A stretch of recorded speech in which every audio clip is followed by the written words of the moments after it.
Hi and welcome to Empowering Your English Voice. The objective here is to help you sound better and speak your best. Today in this video, you're going to learn 5 top tips for preparing your presentation or talk in English, especially if you are a non-native speaker of English. When you prepare a presentation well, it helps reduce anxiety and increase your confidence. And that's what I hope to help you with today by preparing your presentation or talk to make you a little bit more perfect. Let's begin then with the first point. So the first point is your audience. Who are you going to speak to? This is very important if you're a native speaker and especially if you're a non-native speaker. You should find out as much as you can about the people you're speaking to, about your audience.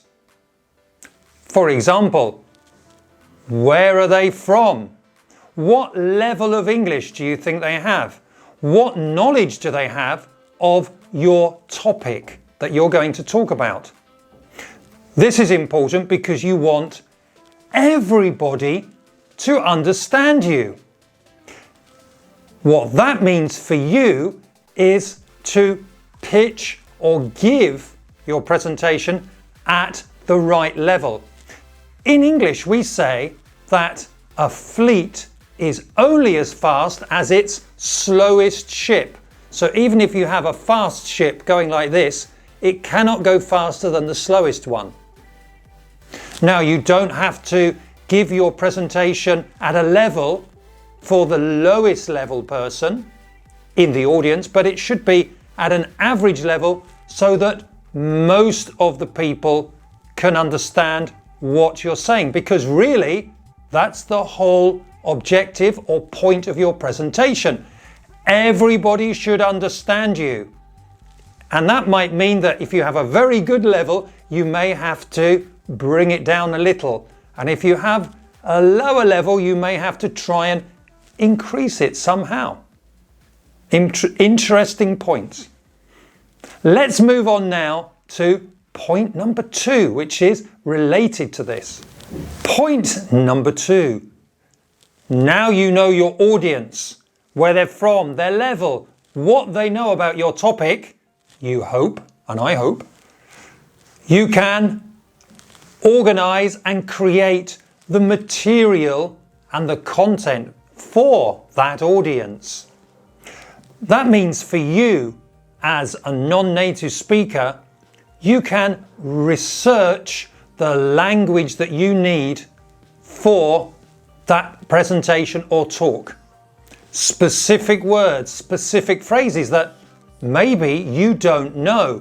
This is the moment to look up, to find those words, those phrases, and maybe some grammatical expressions that will help to create more quality and depth and complexity to your presentation. A second very important point here is that you need to prepare your slides very carefully. Many native as well as non-native speakers put far too much information on each slide. Remember, your slides should follow a logical order that helps support your argument or your subject, whatever you're saying. If you put too much information on there, it's going to distract your audience. In the end, you're just reading with the audience as if you are a mother or a father reading to your children before bedtime. And do you know what? That's not professional. Do you do that because it makes you feel more confident? Do you feel that maybe you're going to forget some of those words or phrases? It's very, very typical. If you're giving the presentation online, some people write notes below the slides that nobody else can see. But if you are giving a live presentation, you can't do that. What it means is that you'll have to do some extra preparation and practice and rehearsal. But it's so much more professional.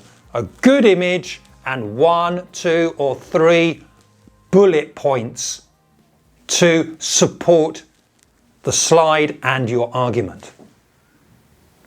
Let's move now on to point number 3. What is your level of English? Are you proficiency? Are you advanced? Upper intermediate? Intermediate? Lower? If you are lower than maybe an upper intermediate, you need to think very carefully about if you are ready to give certain types of talks or presentations. Whatever, knowing your level is knowing your limits and your potential when you're giving a talk or a presentation, your strengths and your weaknesses. This is important because, for example, if there are certain words or phrases that you find difficult to use or difficult to pronounce, then the best thing is perhaps to avoid those phrases and substitute them with synonyms. The audience won't know that you've changed it and made it simpler. It'll also make you feel much more confident when you're giving the presentation. So think about that. Point number 4. 4 is proofreading. What's that? Well, it means checking and correcting your speech, your script. Have you written out your script? Have you typed it? If you haven't, wait for point number 5. I have an important tip for you. Having a native speaker check your vocabulary and your grammar will make a very, very big difference to the way other people perceive you when you're giving your speech, and also how they will understand you. If there are any ambiguities in there or any bad mistakes, people won't understand you. Another very important point is the image that it gives. So, if you want to give a professional image, get somebody to check the vocabulary and the grammar. And especially check your slides. Get someone to look at them. I've seen many students and many presentations that have spelling mistakes or even grammar mistakes in the title of the presentation. And sometimes they don't even spell a name correctly. So ensure that your slides are perfect and professional. Get someone to proofread your script and your slides. Now we're ready for the 5th and very important point. It's maybe something that you haven't thought of before, so don't go anywhere. So, top tip number 5, sound scripting. Sound scripting basically means taking your script and dividing the sentences into smaller parts or chunks. The objective is to put the places where you're going to pause, take a breath, and also where you'll change intonation, going up and then going down. Have you ever done that before? Have you ever written out the complete script for your talk or for your presentation? What do you feel like when you hear that? Is it, oh my God, that's so much work. I'd never be able to do that.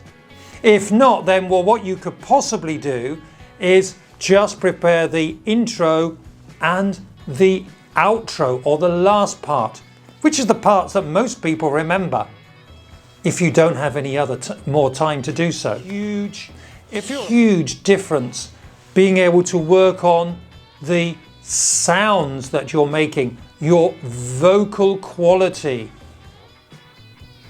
We're going to look at an example right now, because there's nothing better than an example, is there? And here you have it. I'm going to read this just like the original text would be, with no sound scripting. You've probably heard the saying, when in Rome, do as the Romans do. But how many of you here today actually do that? Well, that's what it sounds like when you read it in just a normal voice. But let's look at the same text now with sound scripting. This is where we have divided the sentence into different chunks or parts where you're going to breathe. Now, if I read it like the text which has been sound scripted, this is what it sounds like. You've probably heard the saying, when in Rome, do as the Romans do. But how many of you here today actually do that? So, the big difference is that we are breaking the text into different parts. Very, very experienced speakers would probably say, well, I do that anyway, and they're probably right. But if you are a non-native speaker, this could make a huge difference to the way you give your presentation. It makes you focus on the intonation, where to breathe, where to pause. This could be the difference that makes the difference. Yes, it's a lot of work, but if you have to give a very important presentation, it's definitely worth the time that you are going to invest in doing it. Take my advice, write out at least the introduction if you think you have not enough time, and the end, the beginning and the end, the parts that people remember the most. So those are the 5 top tips today. So if you've enjoyed this video and you've found value in it, then give me a like, and if you haven't done so already, subscribe to the channel, because I'm going to be doing more videos on tips and tricks to help you with your English, to make you sound better and speak your best, and more than anything, empower your English voice. So, see you again very soon. Bye-bye.